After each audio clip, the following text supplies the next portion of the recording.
Hey there, community. My name is Boo, one of your community evangelists on the F5 DevCentral team. And today we are doing DevCentral Connects in a little bit of a different way. Today is December 27th at the time of this recording. You may be watching this after the live recording via podcast potentially. And so today this is that period in between Christmas, if you celebrate Christmas, and New Year's, and for some folks, it's a little bit of a slower time, perhaps. Maybe if you're in operations and you're in the retail industry, maybe this is still like a really busy time for you, and you're kind of watching your tickets and whatnot for any emergencies that are happening. But for a lot of people, this is a bit of a slower time. So we'll see who we catch on the live stream today. If you are watching via live stream, love to hear from you. Please leave a note in the comments. We are streaming right now live to LinkedIn, Facebook, YouTube, Twitter, another Facebook. We're everywhere right now. So love to hear from you all. Jason Rom actually brings up right here. I'll bring up this comment. Okay. Best gift received for those celebrating. He's got a Raspberry Pi Pico wireless fiddling around with, and an idea my niece's boyfriend made 3D printed Catan board pieces. Interesting. My kids just played that Catan game for the first time just this past Christmas with their cousins. So yeah, would love to hear from other folks what they got going for Christmas. Aubrey, Santa brought a Sonos home theater install. That's always fun as well. Very cool. So yeah, would love to hear from you if you do celebrate Christmas or a holiday where you receive gifts. Would love to hear what you got for gifts. Of course, it's not always about the gifts. Hopefully you've been spending time with your family and whatnot, if that's something that you're into as well at this time of year. So for today's episode, we are going to be going through 2022. Actually, we're going to be talking about all the things that happened in 2022 within the DevCentral community and outside of the DevCentral community. So I'm really looking forward to chatting through that. A couple of things that I will note, though, before we get into that. First of all, if you haven't subscribed already, please hit that subscribe button. If you're watching via YouTube, hit the like button as well. If you're watching this via Twitter or Facebook or LinkedIn, make sure you hit follow wherever you're coming in from as well. And we'd love to hear from you. We've got another comment here from Daniel Wolf. He's got Merry Christmas to everyone. Got a bike tricot, lost 14 kilos this year and planning to lose 5 more. All right, nice. Great job, Daniel. That's awesome. 14 kilos is no joke to lose throughout the year. I've been through my own weight loss journey, and that's quite the achievement. So congrats to you, Daniel, and 5 more. So that's pretty awesome for the new year. I wouldn't mind dropping some of that as well come new year. Let's see here. So one of the things that I will mention as well, DevCentral Connects is in support of our DevCentral community, which is found on community.f5.com. One of the folks that you would find on there is Peter Silva. And I'm just mentioning Peter right now because Peter actually published something on the f5.com newsroom blog. And so if you head over to f5.com/blog, you'll actually find an article called The Top 10 Predictions for 2023. And Peter does this every year now for a number of years. He collects all of the top 10 articles that folks publish out there for predictions for 2023. It's not always 10. Sometimes it's 3. Sometimes it's 33. But nonetheless, it is a collection of those predictions to look forward to in 2023 and see if they do come true. Sometimes those are really helpful in terms of looking at, hey, what should I be kind of keeping an eye out for the next year? I think AI is going to be a big one. Chat GPT, stuff like that. We've been talking about that for a little while now, Chat GPT and maybe some of the use cases around that. I just saw a really interesting use case this morning around automatic email replies with a little bit more context to them, as opposed to having, an out of office auto reply or maybe a couple keywords using actual natural language. So picking up the natural language and then using natural language to come up with a reply for some of your emails. And so I thought that was a really interesting use case, but would love to see what else comes out in 2023. I think a lot of people have really cool ideas to do with that. So moving on from there, would love to take you through what 2022 looked like for the DevCentral team. Now, the DevCentral team is comprised of a couple of different folks. There's folks that you see on screen, like myself and Jason and Aubrey and Peter Silva. And then we have folks that are working behind the scenes as well. Sometimes you've actually seen them on camera here and there, but you'd have to be looking out for them. Um, and that team really worked on the DevCentral platform over the last couple of years, actually. If you've been with F5 DevCentral for a while now, and would love to hear in the comments, what year you actually joined the F5 DevCentral community. But depending on when you join the DevCentral community, you've been through a couple of different platforms at this point that the community website has run on. And earlier this year, the community migrated to a new platform. We had some things that we were working out with the previous platform that we were on, and we got to the point where we migrated to a totally new platform. We actually changed the URL at the same time. For a long time, it's been devcentral.f5.com, and changed it to reflect the community, community.f5.com instead. And this platform brought on a lot of fantastic upgrades for us. So much faster, much more searchable now as well. So we're appearing on Google again, which is how I initially found DevCentral in the first place. So I don't know if I registered way back when, but previous to F5, I was doing work with F5.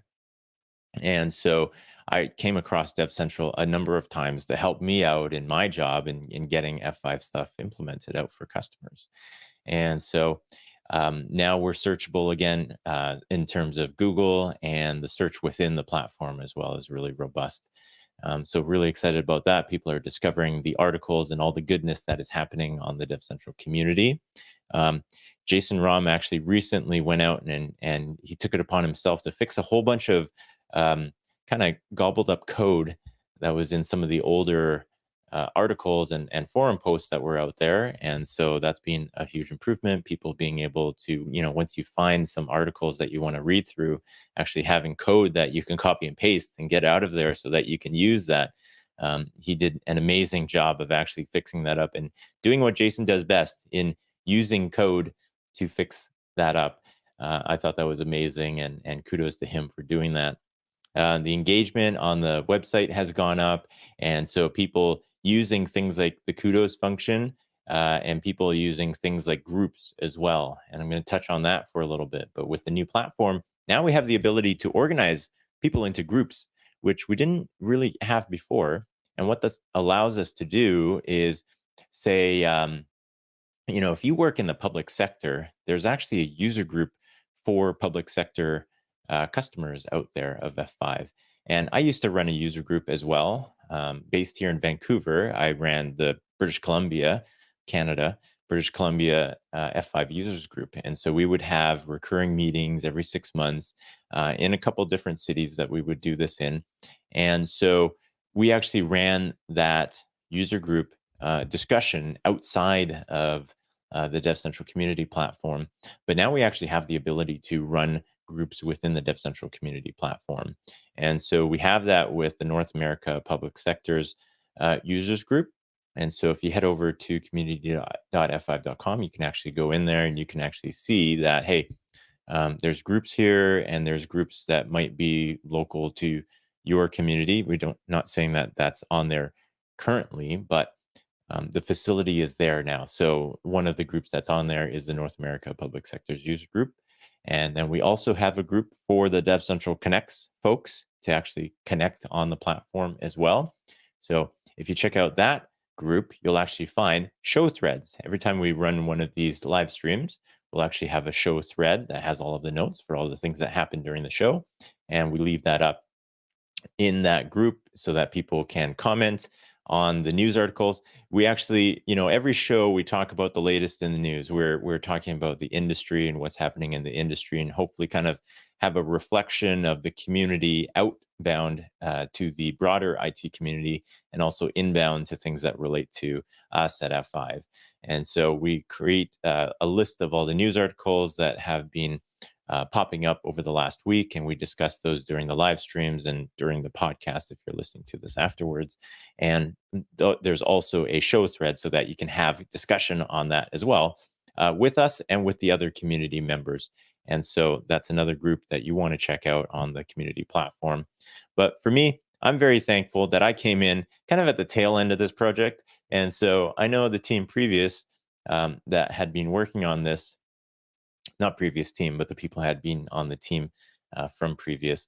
They were working through all this platform struggle to get to the new platform, and then I come in, and this platform is already pretty much buttoned up and ready to go, and then the project launches, and I get to enjoy the new platform. And so I get to reap all the benefits of it. But it is an amazing platform. So we're really excited about that. I just wanted to take some time to talk through that and share how excited I am about that. One thing I'm doing right now, if you are watching live right now, or if you're watching the video form of this, I'm just going to bring up a couple articles that have to do with this. And so one of these is, let me blow that up on the screen right now. And again, if you are catching this later on, you can check this out via the show thread on community.f5.com. But there is an article from January 24th from Leslie, who is on our team, and it's called Changes. And this is going through the platform changes that happened. And in addition to that, Leaf on our team as well has an article that came out just a couple weeks after, going through some additional parts of the community that you'll want to check out. So this is something that if you have not experienced the community already, you'll want to go and sign up. It's a free membership. You just use your email address and you're in. If you're an F5 customer, you might already have an account called an F5, my F5 account. And so in that respect, you can actually use that to log into the account, and all your stuff is tied in and whatnot. So would love to see you on there. Besides that, actually, I'll keep this up here for a second here. But later on, in June 1st, you'll see an article in the DevCentral news section of DevCentral, and we welcomed a new member to the team, Aubrey King.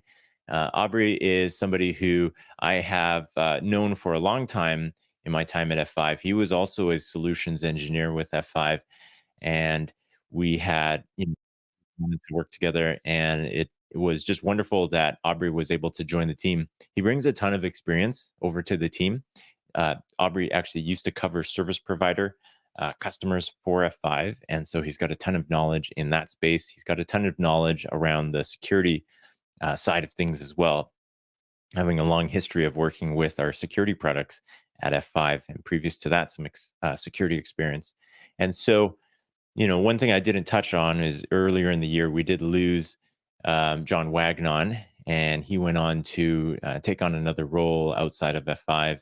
And so we had a gap to fill, and Aubrey was a perfect man for the job. So he's come on, and we were really excited to have him on. He hit the ground running, and he's been interacting with the community since jumping on. So really excited for Aubrey to be part of the team, and going forward, all the stuff that we'll be able to do together with Aubrey. And you've already seen some of that stuff throughout the year, but there will be more to talk about in the next couple of episodes of this podcast, or DevCentral Connects as well. So really excited about that.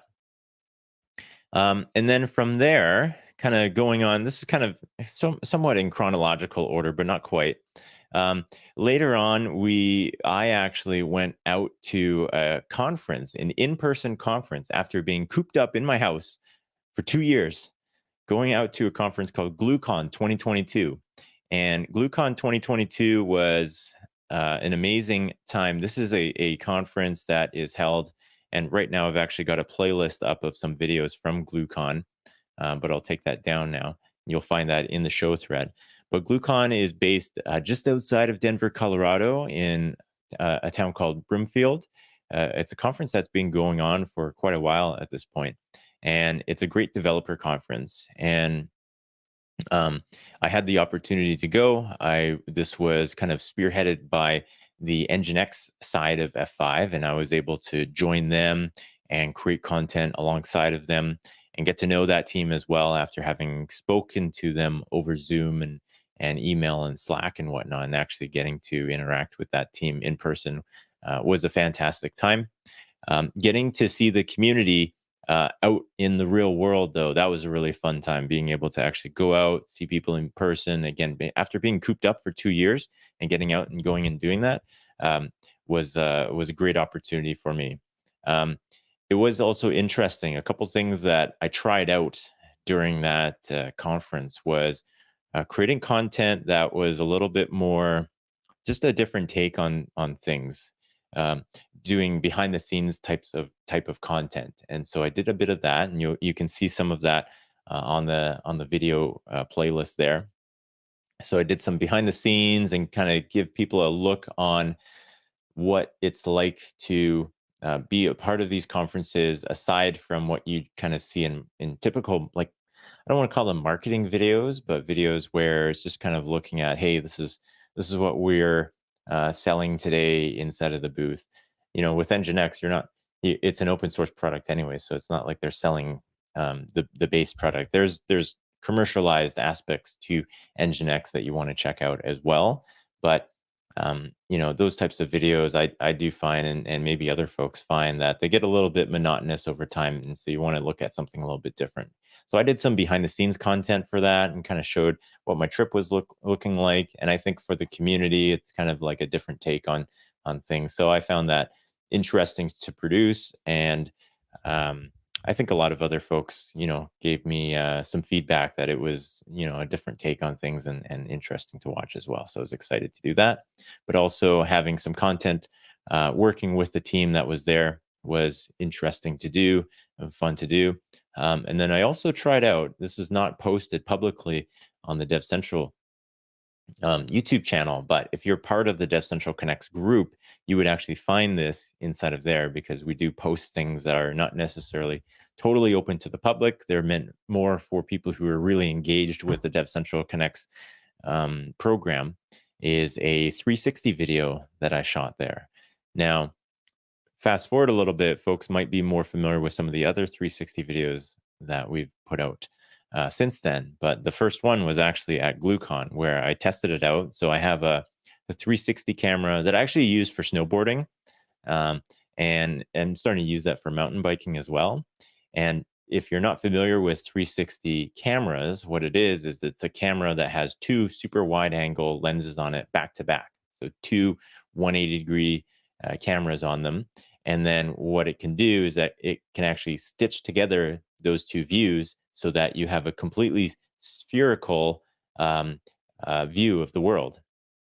And so if you what two things that you can do with that, you can take that and you can create a shot that is just pointing in whatever direction you want with whatever field of view you want. So maybe you don't want a 360-degree view, you want a 120-degree view, and you're just looking forward or backward or wherever you want it to be, or up or down. You can do that because it's a spherical view. You can point the camera anywhere, and you can create that video.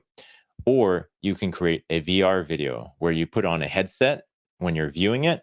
And because it's a spherical video, you can just look around wherever you're going. The video still plays, and you can just kind of see what's going on in the environment.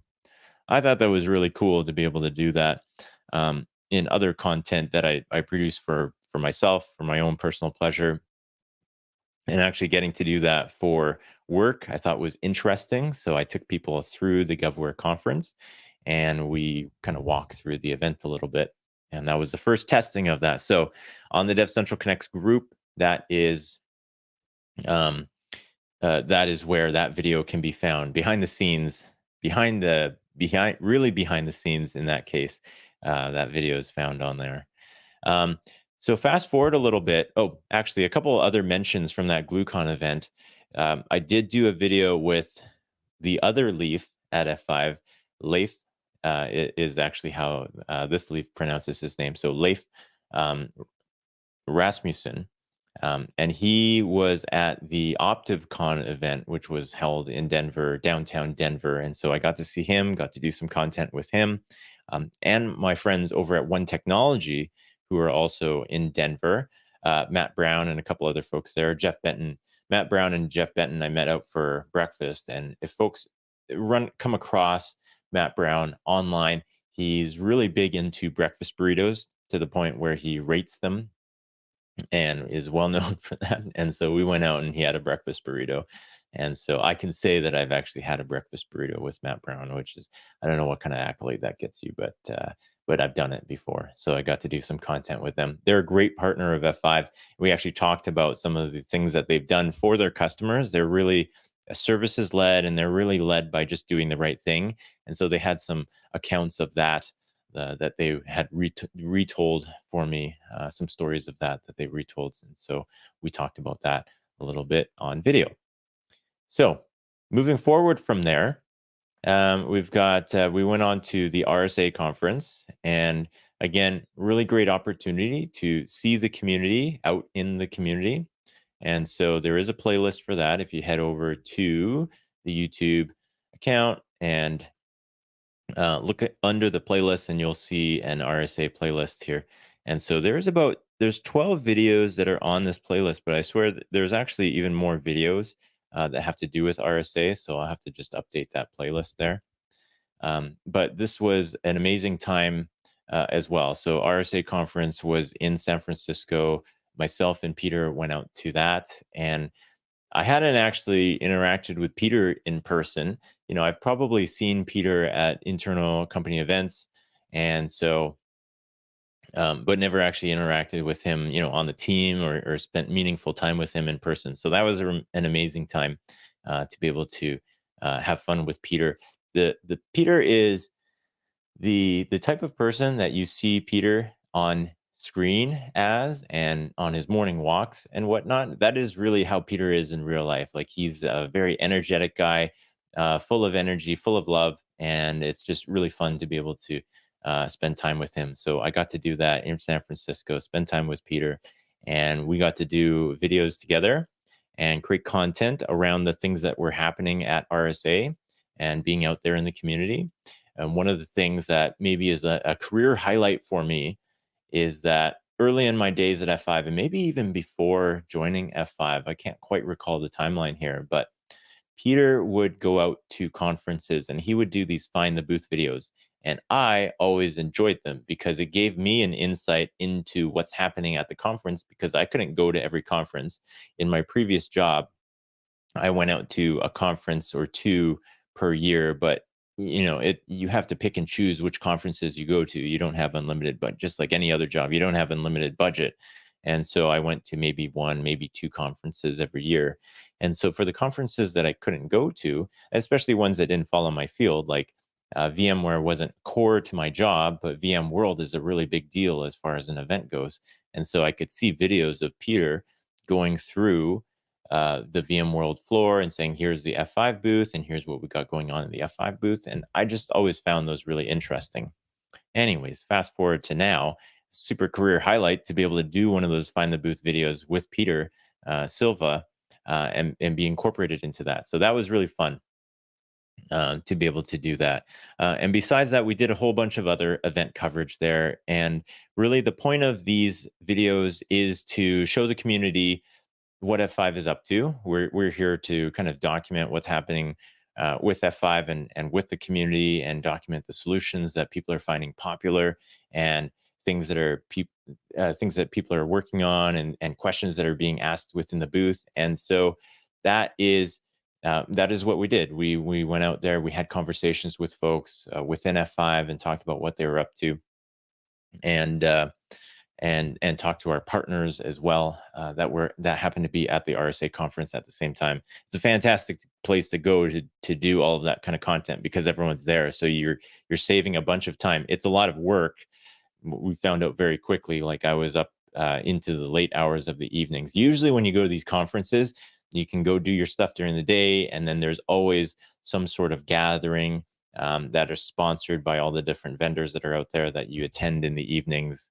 And there was none of that, unfortunately, because once we capture all the content during the day, it needs to be produced, and produced very quickly, so it can be released in a timely manner. And so we're up very late every evening, but that's okay. It was great because everyone's there, and so you have an opportunity to see a whole bunch of people really, really rapidly. And so we took advantage of that, produced a ton of videos out of that.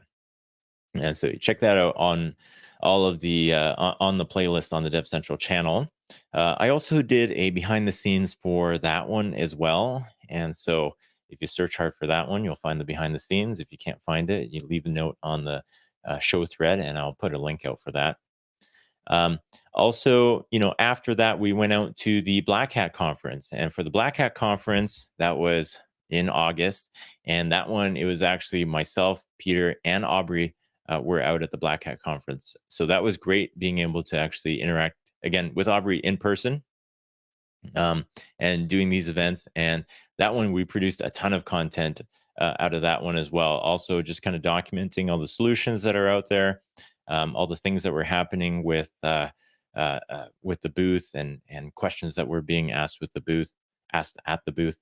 And so that was great to be able to do that. And then a couple things out of those two events as well is the 360 videos that we did. So the one that we did at RSA, and then we did one at Black Hat as well. Those ones, I think we got more. I After doing the first one at GlueCon, got an idea of how it actually needs to be produced to be watchable and listenable, as well. And so we did those. So if you do have a VR headset, strap one on, and you can check out those 360 videos that are in the playlist as well. Um, but yeah, Black Hat was a great time being able to go out and again see community and interact with the community outside of just the F5 community, but the community in general.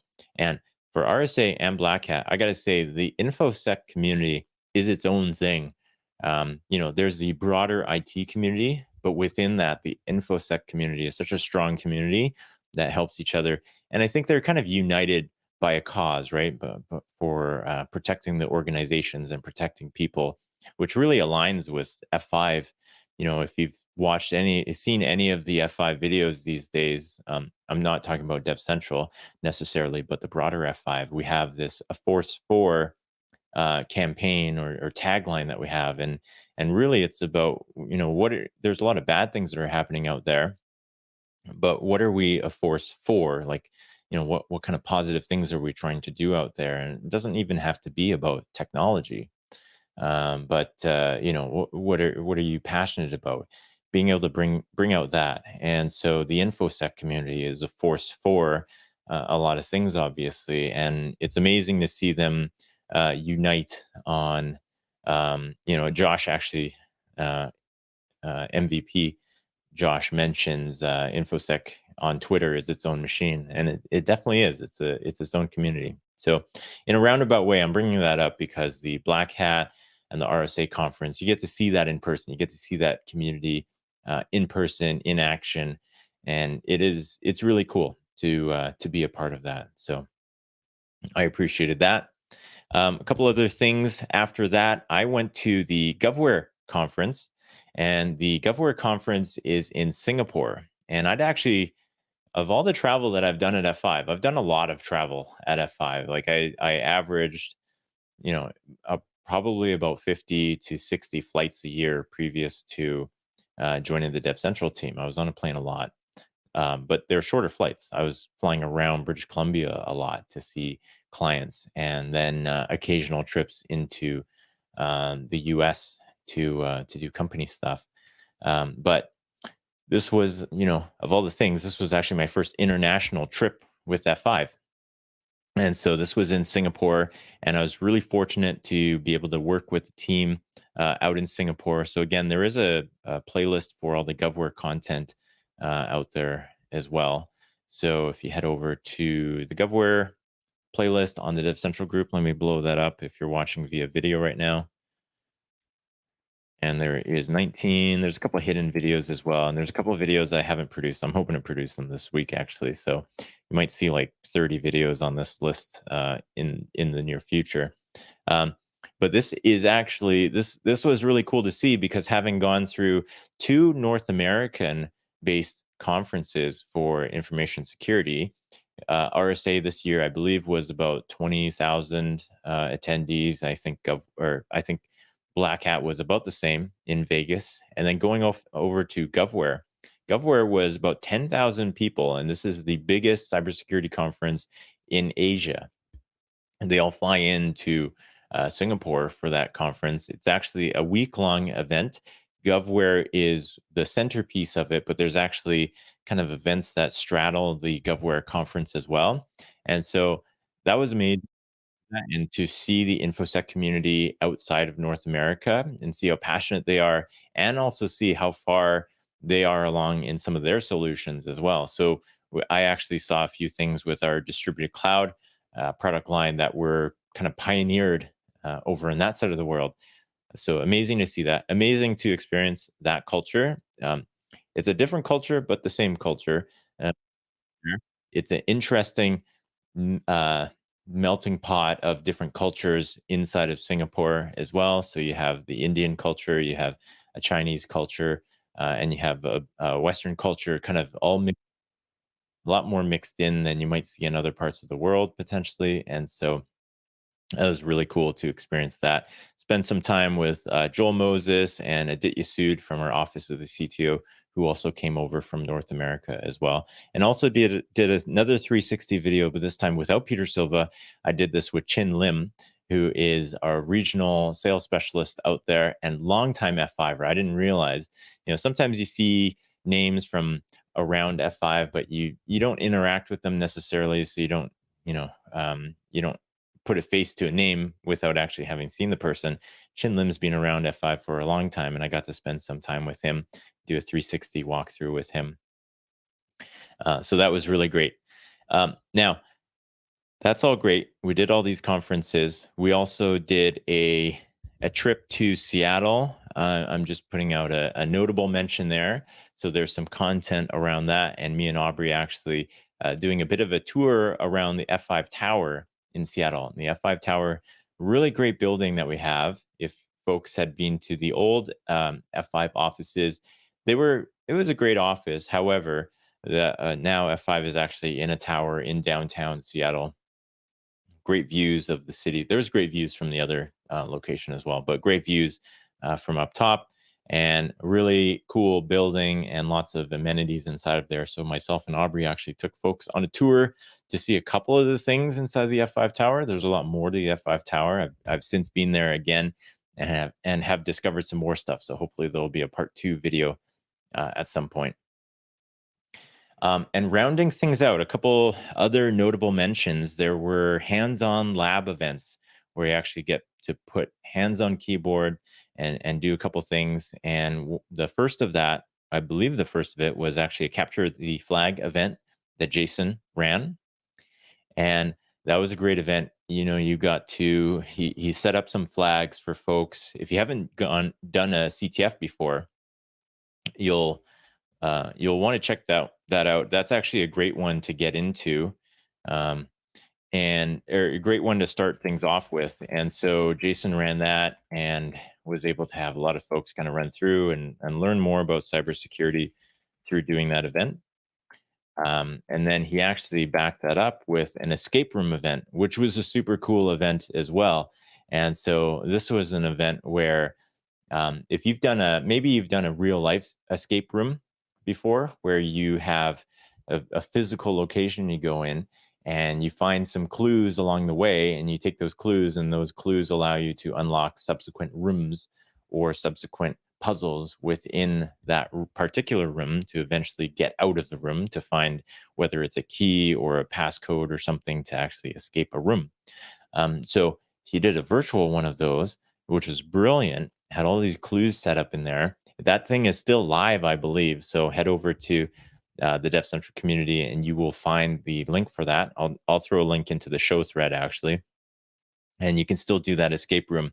So I would say you probably need a big IP up and running for that, unless you're super awesome and don't you can recall iRules and whatnot without actually testing them on a big IP. But I needed a big IP for that one. I used the big IP and it helped me solve something. But it's not something where you need to be a super big IP expert to be able to solve. If you have basic administration skills, you should be able to solve that. And then after that, I ran a community lab. Myself and Aubrey ran a community lab just a couple weeks ago. Actually, this was on automation. And again, when you're part of the DevCentral Connects community group within the DevCentral community, we do things like voting on the next lab. And so that lab was selected via vote by the members of the DCC group. And they selected a automation lab. And so we actually ran through that a couple weeks ago. That one is ran within a finite amount of time, though. So it was run for 3 days and then the lab shuts down, as opposed to the escape room, which is still running. That was in a hosted environment that Jason ran. So a couple other things, last couple items that I want to recap. With John Wagnon departing earlier in the year, we had a little bit of a gap there on the lightboard lessons. Peter has a lightboard at his home, and so he produces lightboards here and there. But John Wagnon was kind of the workhorse for a lot of the lightboard lessons, and so I don't have a light board in my house, but what I did was I revamped the process or production process for that style of video. And so I released something called Brightboard Lessons, and 3 of those have come out so far. So those are over on the YouTube channel, and look for more of those. I'm actually working on some this week as well, and so look for more of those to come out at this point. And if you have any suggestions for Brightboard lesson subjects, then let me know inside of the show thread. Would love to hear some topic ideas. The ones that I have coming out I think are interesting. They're not so much to do with F5. Some of them are, but we just want to also just cover off emerging technologies that the community should know about as well. And so if there's anything like that you're interested in, let me know. And I'll wrap up by saying there are content changes coming up with DevCentral. And I've talked about this, if you've listened to the past few episodes, I've talked about this a little bit already, but those who haven't heard it yet, the DevCentral Connects weekly live stream, still here. I'm hosting this every week. And then a couple of things. If you haven't seen already, Aubrey is really doubling down on all of his security content. So you'll see things like this month in security from him, which comes out via podcast and via video form as well. And that's a great discussion that happens with the F5 Labs team and the F5 CERT team, which is acronym for Security Incident Response Team. And so they get together every month and they have a chat about the security industry in general. So security content coming out from Aubrey, if that's where you are focused on, and you can follow that content. Also, the quarterly security notices. So he's doing a lot of content around that. And then Jason really focusing on the content that he's great at producing, which is around, core big IP product, iRules. Those live coding sessions are amazing to watch. He's, solving a problem in front of your eyes, and he's collaborating with others while he's doing it, which is really the heart of community and what we do here. So Jason is amazing at engaging with the audience that's really interested in that. So we'll talk more about that over the next couple weeks here, but a couple of things to look forward to with that. And then finally I'll note that the video stuff that we've been doing for the past 2 years, I know we started at the beginning of the pandemic for this before I started with DevCentral, but it's always been in a video format, and most recently has been converted into an audio podcast as well. So every week you can look for DevCentral Connects to be released as an audio podcast. You might be listening to it right now anyways as an audio podcast. But going forward, Aubrey's security stuff is being released as an audio podcast as well. And so look for more of that. Hopefully that's a better way for folks to engage as people get back into the office. And we're just looking for reaching out to the community in whatever way makes sense for you to consume that. So if that's audio, if that's video, hopefully we're able to serve you however you like to consume this type of content. So that's about it. That's the 2022 wrap up for DevCentral. We've been to events, we've been out in the community, the F5 community, but also the broader IT community, which I think is really where we need to be focused on, is engaging with folks and being that conduit in between what F5 does, what the broader IT community does, and being that conduit that can join everybody together and show that the community is much bigger than what we see on the website. So myself and Aubrey and Jason and Peter work hard on doing that, and we'll work hard on doing that through 2023. So thank you very much, folks. It has been great talking to you. I hope you've had a great 2023. I want to make sure that everybody knows that if you are not subscribed right now, please do hit subscribe, hit like on the videos, follow us on whatever platform you're checking this out from. And if you're listening to this via podcast right now, hopefully you are already subscribed, but if you aren't, please do. And please do leave a 5-star review if you think it's worthy of that on whatever platform you're listening from as well. So thank you very much, folks. And we will see you next week in 2023. Well, thanks for checking out that video. If you have any questions, leave a comment down below. While you're down there, hit the like button and subscribe if you haven't already. You might want to check out one of these videos over here. And if you haven't already, go check out community.f5.com. This is where all the DevCentral Connects hosts hang out, as well as the rest of the community. It's free to sign up, and we'll see you there.